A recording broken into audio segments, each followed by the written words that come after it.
Na área da internet, com a quantidade de informações que circulam, o que mais se vê hoje são vendedores que trazem para sua audiência que o correto é fechar na call de venda, que o correto é o Pix na call, fechar e forçar uma tomada de decisão naquele instante, porque é aquele momento que aquela pessoa está te dando atenção para falar sobre aquele assunto específico. E eu concordo. Só que o problema não está necessariamente nesse modelo de venda, mas está muito mais relacionado sobre o precedente que abre para os vendedores serem levianos com a totalidade de aproveitamento das oportunidades geradas. E hoje eu quero falar para vocês aqui sobre a importância de se ter ciência e respeitar um bom ciclo de venda e também a eficiência de um follow-up estratégico e como esses dois se complementam na jornada e no processo comercial de qualquer empresa, tá? Então, para que a gente consiga de fato nortear o nosso raciocínio aqui, a gente precisa entender o que primeiramente é ciclo de venda.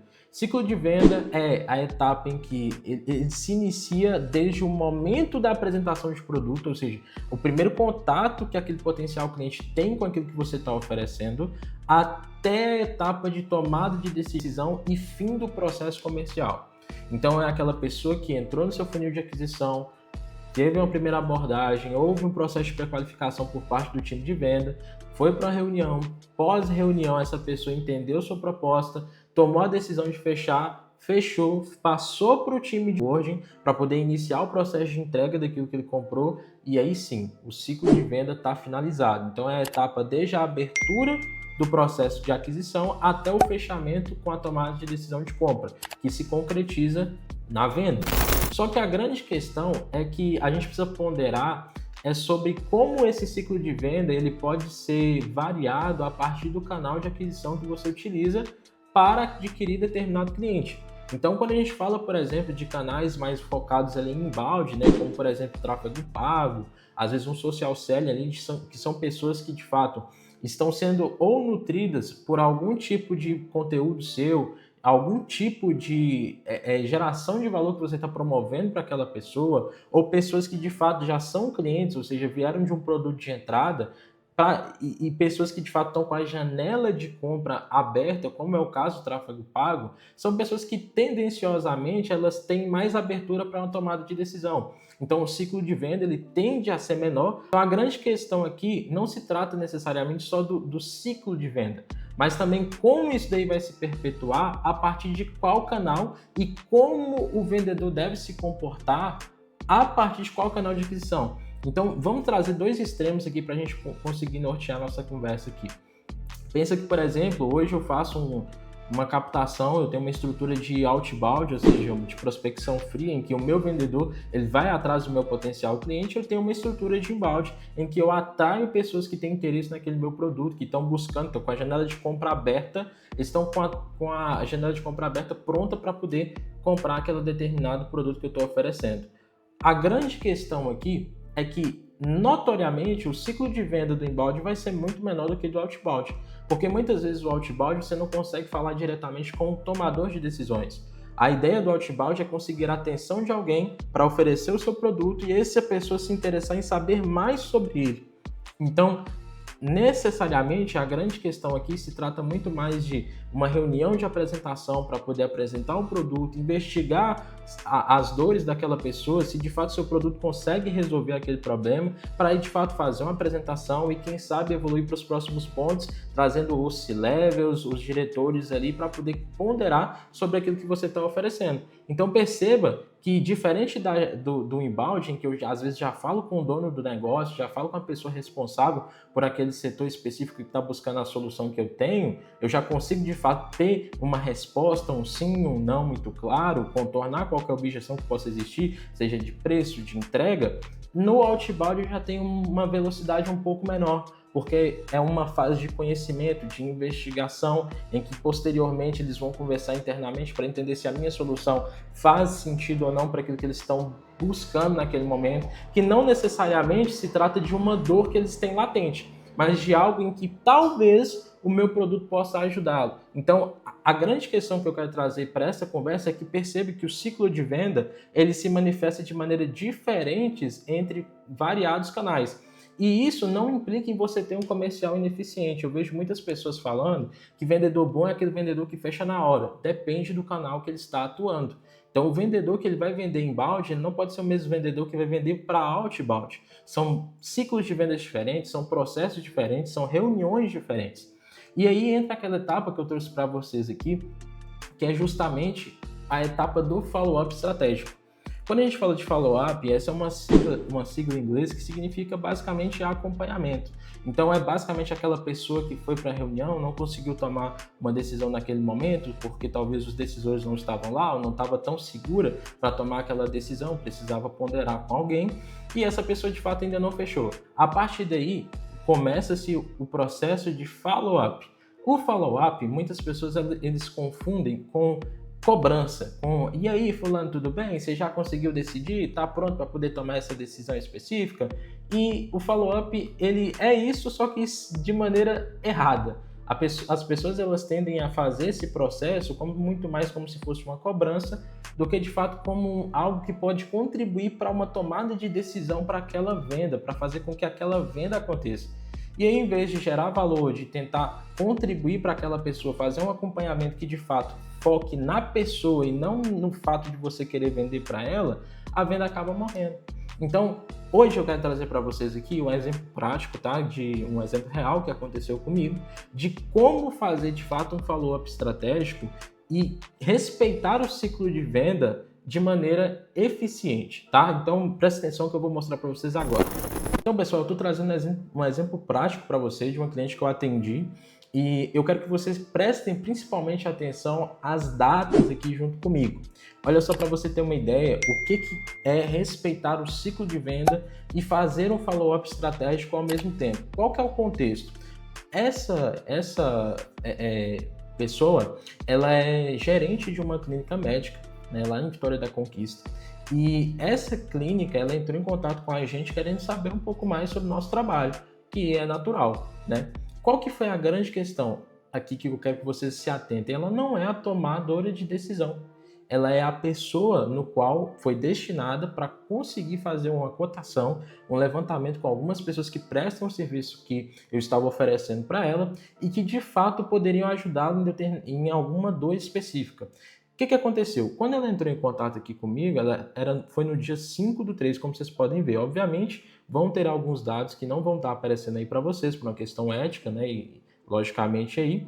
Qual que é a questão? Dia 5/3 de 2026, ela entrou em contato comigo, estou no processo de abordagem, perguntei já se eu poderia ligar para ela, haja visto que por ligação eu conseguiria tirar alguma dúvida mais latente, de fato resolveu já gerar um valor para ela ali, né, antes da própria reunião de venda, para garantir que ela de fato aparecesse. Eu não teria um no-show, né, uma ausência, caso a gente marcasse essa reunião.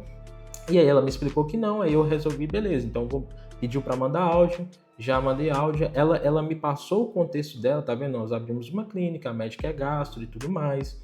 A partir daí, qual que foi a grande questão? A gente começou a ter um impasse que nesses áudios aqui que ela me encaminhou, que foi justamente o seguinte: nesse áudio aqui você pode ver que ela falou, então se para você tudo bem. Ela me trouxe a seguinte questão: olha, Samuel, eu não sou dona da clínica, então eu não quero onerar demais o seu tempo em fazer uma reunião com você, sendo que eu não vou conseguir decidir nada agora, porque eu tenho que passar para a doutora, que é dona e gestora da clínica. E aí eu falei, não, fique tranquila, porque a minha ideia aqui não é de fato te vender nada agora. Eu quero conhecer de fato vocês, entender mais a sua dor, entender o que vocês estão buscando, né, para esse ano de 2026, e se fizer sentido, de fato a gente pode marcar uma outra reunião com ela para eu poder ponderar e mostrar para ela de fato a nossa solução com você e ela novamente. Então perceba que eu quis usar essa cliente como um alarmante, né? O próprio Jeff Longe ele traz para a gente essa estratégia de usar as pessoas que elas não são tomadoras de decisão como alarmantes dentro da empresa, que são os influenciadores. Ela iria abordar, falar para a doutora que achou legal, viu uma empresa bacana, que de fato conseguia resolver o problema dela, e ela traria ela para a reunião para falar comigo. Então ela venderia o meu produto, já não era só eu tentando vender, mas ela também. Então ela era a primeira pessoa que eu precisava convencer que o meu produto resolveria o problema dela e que era o melhor para ela naquele momento. A partir disso, marcamos a reunião, mandei algumas provas sociais para poder gerar um pouco de valor. Perfeito. No outro dia a reunião estava marcada, conseguimos realizar. A partir disso, pessoal, a gente começou a entrar no looping. Por quê? A próxima reunião seria com a doutora, só que a doutora ela viajava muito, ela tinha uma agenda muito corrida. Então, o meu papel foi, de fato, conseguir uma lacuna na agenda para conseguir falar com essa doutora. E aqui, perceba que aqui eu ainda não estou tentando vender nada, forçar uma tomada de decisão, nem nada. Eu estou aqui simplesmente tentando falar com ela e com a doutora no mesmo lugar, nessa segunda reunião que a gente marcaria para poder fazer. Beleza, marcamos essa reunião e aí não aconteceu por diversas vezes, não chegou a acontecer e mandamos. Então, a ideia foi, uma vez que eu já fiz a primeira reunião com a gerente, agora era fazer com a doutora, conseguimos marcar. Só que essa reunião não foi uma reunião de fechamento ainda, era uma reunião para eu poder apresentar para a doutora a partir e, de fato, concretizar e evidenciar tudo aquilo que a gerente já tinha falado para ela sobre mim.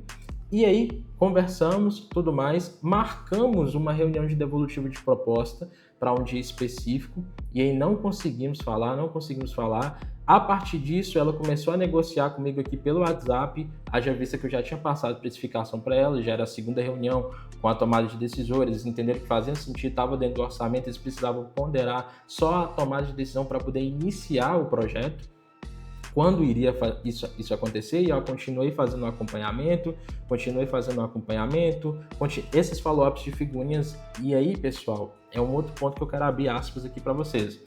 Essas figurinhas, você perceba que eu estava mandando, não são figurinhas apenas por gentileza ou educação. São figurinhas que eu mando para poder quebrar o padrão. Haja visto que eu já estava conversando com elas ali, e talvez a mensagem que eu mandasse, se eu mandasse um bom dia, tudo bem? Se eu mandasse um olá, tudo bem? Elas já iam saber que eu ia estar querendo saber alguma coisa sobre a proposta. Já quando eu mando uma figurinha, eu estou indicando para ela uma quebra de comportamento. E essa quebra de comportamento vai fazer com que ela fale comigo e de fato me dê atenção para poder me responder. Chegou um dado momento que eu só estava mandando figurinha, olha só para você ver, ó. Teve um momento aqui que ela parou de me responder simplesmente, eu mandei uma figurinha no início do dia. Ó, 10h30 da manhã eu mandei, até que comprei esse traje especial para ver se eu aguento esses vácuos que eu levo de você. Já teve uma resposta, um áudio, uma explicação por que não tinha me respondido, e essa comunicação ela foi se nutrindo. Aí beleza, até que a gente chegou aqui, ó. Expectativas foram criadas. Outra figurinha. Bem sim, bora marcar uma reunião amanhã? Opa, vamos sim. Até que, a partir depois de todo esse processo, remarcamos reuniões. Essa reunião não aconteceu, inclusive, a gente foi remarcando,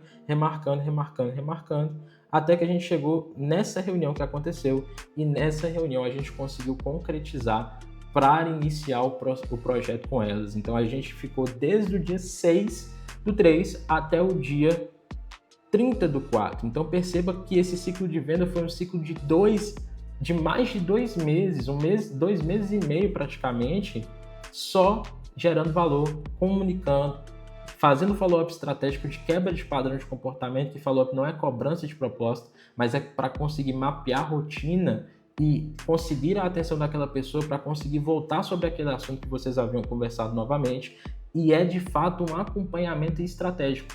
Então é assim que você concretiza uma abordagem eficiente para poder gerar valor, respeitando o ciclo de venda, para gerar as melhores tomadas de decisões com convicção daquilo que a pessoa está tomando a decisão e aproveitando ao máximo as oportunidades geradas. Então, óbvio que eu não fiquei 1 mês e meio só para poder fechar 2 meses e meio para fechar só essa venda. Eu fechei outros negócios, fechei outros projetos, só que a grande questão aqui é que eu não deixei para trás essa oportunidade que me foi gerada no mês de março e eu consegui, de fato, fechar no dia 30 de abril. A mensagem que eu quero trazer para vocês aqui é que não se apeguem necessariamente só a vendas na primeira abordagem, que muitas vezes a pessoa ela não está pronta para poder comprar, mas foquem em ter um bom acompanhamento, entendendo qual que é o ciclo de venda saudável daquela tomada de decisão que a pessoa precisa ter, entenda o seu ciclo de venda, domine essa taxa e a partir disso faça um follow-up estratégico para conseguir diminuir esse ciclo, mas também trazer mais fluidez para a sua abordagem, aproveitando ao máximo as oportunidades geradas. Pessoal, então é isso. Espero que vocês tenham gostado desse vídeo. Comenta aí qual foi o maior tempo, né, que vocês já tiveram para poder fechar uma venda desde o início até o final, de fato, ali no fechamento, que é o Pix, né? E vamos para cima. Até a próxima. Espero vocês no próximo conteúdo aí. Um abraço.